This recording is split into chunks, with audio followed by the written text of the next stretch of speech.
তো কেমন আছেন সবাই? আসসালামু আলাইকুম। আমি নাফিস কবির রাফা, বর্তমানে বসবাস করছি ইউকেতে। তো ইউকে আমি আসলে নতুন ভিডিও শুরু করলাম আর কি।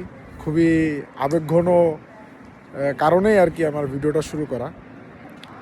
তো আমি গত 5 মাস ধরে ইউকেতে আছি, আল্লাহর রহমতে অনেক ভালোই আছি। তো আমি আজকে একটা ঘটনা শেয়ার করতে যাচ্ছি। ঘটনাটা এমন যে একটা শিশু, একটা বাচ্চা, তার বয়স 21 বছর বয়স, অনেক স্বপ্ন নিয়ে এয়ারপোর্টে বাবা মাকে বিদায় দিয়েছে। তো তারপরে সে অজানার উদ্দেশ্যে, কোনো কিছুই চিনে না, কোনো কিছু বুঝে না যে আসলে একা জীবন কেমন হতে পারে। তো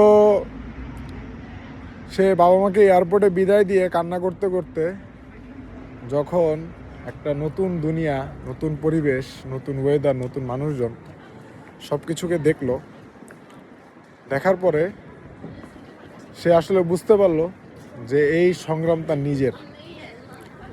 তো আমি আজকে দেখাতে যাচ্ছি আমার সেই সংগ্রামের সেই প্রথম, যেখান থেকে আমার সংগ্রাম শুরু হয়েছিল এবং যেখান থেকে আমি প্রতিজ্ঞা করেছিলাম যে আসলে আমার জীবন এখন নিজের, আমার নিজেরটা নিজেই করতে হবে। এই সেই ট্রেন স্টেশন, আমি বর্তমানে লিডসে থাকি, এটা সেই লিডস ট্রেন স্টেশন।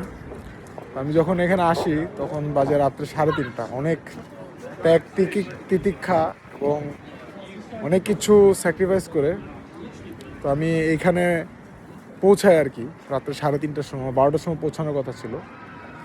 তো এখানে আসার পরে এই যে সেই ট্রেন স্টেশন এবং এই সেই জায়গাটা যেখানে আমি এসে দাঁড়িয়েছিলাম এবং একা, কোনো মানুষ ছিল না, কেউ ছিল না।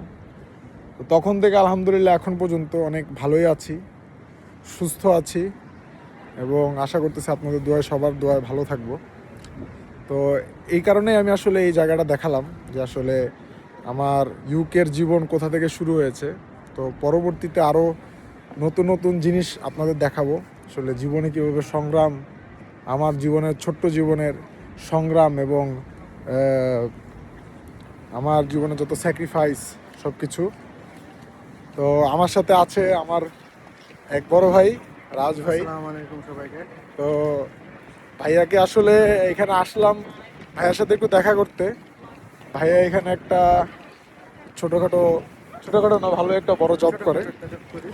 তো এইখানে ভাইয়ের সাথে দেখা করতে আসলাম। তো তখনই আসলে মনে পড়ে গেল সে অতীতের স্মৃতিগুলা, 5 মাস আগে কিভাবে এখান থেকে আসলে যাত্রা শুরু করেছিলাম।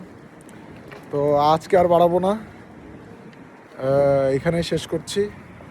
সবাই পাশে থাকবেন, আর ইনশাল্লাহ আমি সামনে নতুন নতুন ভিডিও, ইউকের জীবন, পরিবেশ, পরিস্থিতি, সব কিছু, কালচার, এগুলো আপনাদেরকে দেখাবো। ধন্যবাদ। আসসালামু আলাইকুম।